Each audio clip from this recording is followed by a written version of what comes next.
Oh boy, I've fallen down some dreary rabbit holes trying to find our next guest. Let's just say the world of personal finance isn't chock-a-block with wise, self-deprecating, music-loving, non-finger-wagging experts who also understand the psychological connection between money and true happiness. But I find one. His name is Chris Budd, and he's the author of the Financial Wellbeing Book and one of the hosts of the rather brilliant Financial Wellbeing Podcast. In this 10-minute episode, we talk about the set point theory of happiness, how much impact our financial situation influences our long-term happiness, and the idea of financial well-being junkies. Let's dive in. Chris, our listeners are here to hear about how to build more joy into their future work. And one of the areas that comes up when we're talking about this all the time is financial well-being. And so I was delighted when you said, yes, you'd come on and talk. So I've got one question that I know will be incredibly useful to every single listener. The question is, Chris, how can we become better spenders? Let's define better. I would suggest better is spending within our means, but also spending in a way that increases our well-being. To understand that better, therefore, we have to understand what makes us happy. Money should be a tool. It tends to instead be an objective or even our master. So to get it back into its proper position, we've got to understand what makes us happy and how can money help or hinder that. And one of the models of this that I really like is called set point theory. Okay. Now, set point theory says that we arrive in our adult life with a set level of well-being that doesn't tend to change as we go through life. Where does it come from? I come back to that. So you can probably think of somebody who, when they walk into the room, just brings joy into the room and lifts the place. You probably think of somebody who's just happy being miserable, right? Now, there are people that are like that, and we all have our own set level, and we go through life. If we can call that our well-being, right? And then we'll call happy and sad what happens in the short term. If we go above our set level of well-being, that's us being happy. If we go below it, that's us being sad. When you're happy, that's nice. You don't do anything, but you just get used to it and you go back to your set level of well-being. And if we get sad again, you get used to it and you just go back to your set level. We oscillate or up and down around our set level of well-being, but it doesn't tend to change in the long term. Now, if you're happy, that's great. That's nice. You don't want to deliberately push yourself back down to your set level of well-being. But if you're sad, that's not so great. So we will want to do something to give ourselves a little hit of well-being to go back up to our set level. And what do? We buy stuff. There's even a name for it, retail therapy, right? Where we buy short-term hits of well-being in order to keep us up to our set level. I call this that we're all financial well-being junkies. That's where I think of it.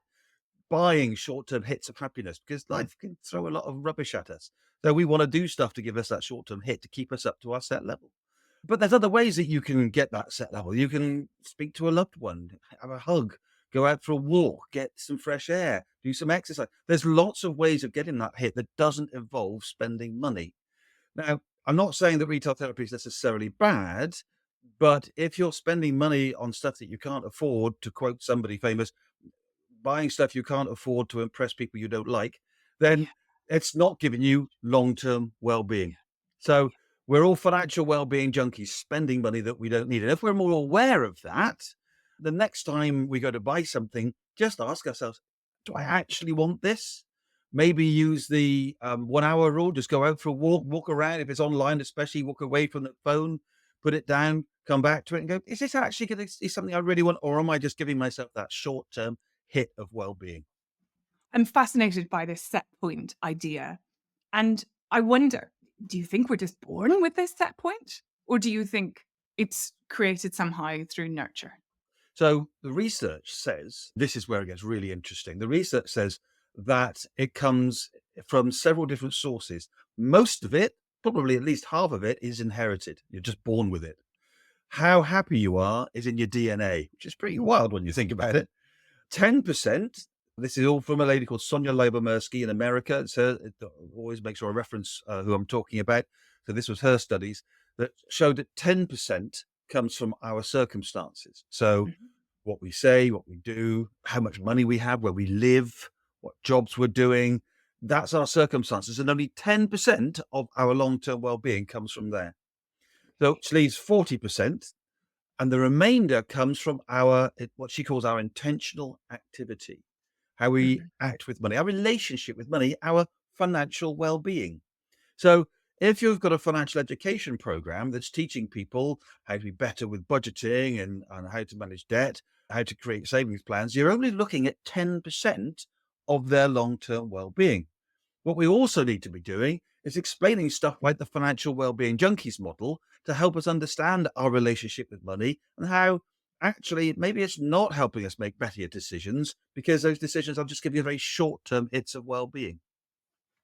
So how do we focus on longer term nuggets of well-being then? If we minimize this sort of short-term spending, what do we do instead? Long-term sources of well-being come in two main areas. There was a fascinating study on happiness that's ongoing by Harvard University, which you can if you just Google Harvard study on happiness, you'll see a brilliant 50-minute TED talk all about this. And I said, you don't need to because I'm going to tell you what it said. So what they did is they asked a whole load of young people what they thought was going to make them happy as they go through life. And overwhelmingly, they said money and fame. Ugh, They then went back every couple of years and they asked them, "Are you happy? And what is making you happy? What's contributing?"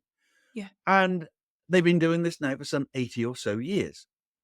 And what they've discovered is that the main sources of well-being were not actually fame or money. In fact, people who were famous were no happier or unhappy than those who weren't famous. And likewise, for those that were rich, were no happier or unhappy than those who weren't rich.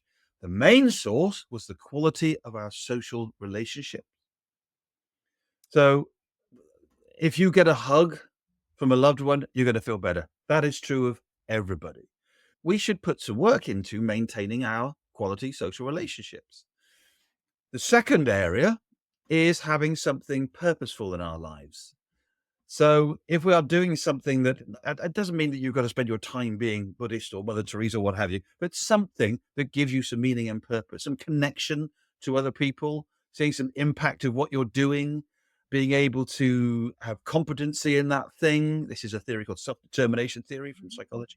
If you have those three things in place, you'll be motivated. And if those three things align with your values, with what the thing that you're doing, that will give you meaning and purpose. Hey, presto, we have long-term well-being. But it takes work. It takes this intentional activity. We've got to actually spend time making sure we're doing these things, finding that meaning and purpose. That could just be helping out at a local when your kids go and play football or rugby or cricket or whatever it might be, or tennis.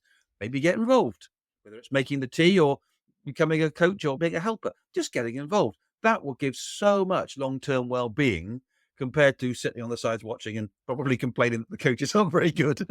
Yeah, which happens a lot. Yeah. And that in comparison to, say, sitting on the sofa or lying in bed buying something that you don't need are totally the polar opposites, aren't they? Yeah, And they give are.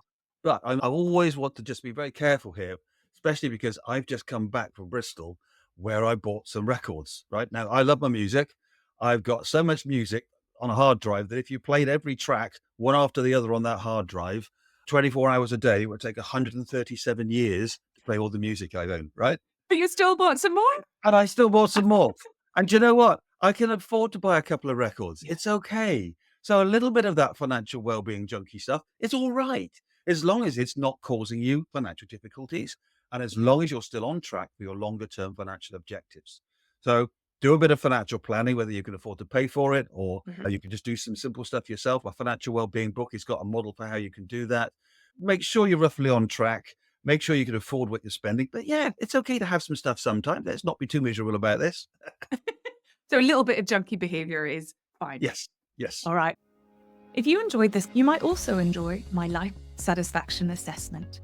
It's a 30-minute program where I guide you through a deep dive into 10 areas of your life to assess what's bringing you joy and what's bringing you down.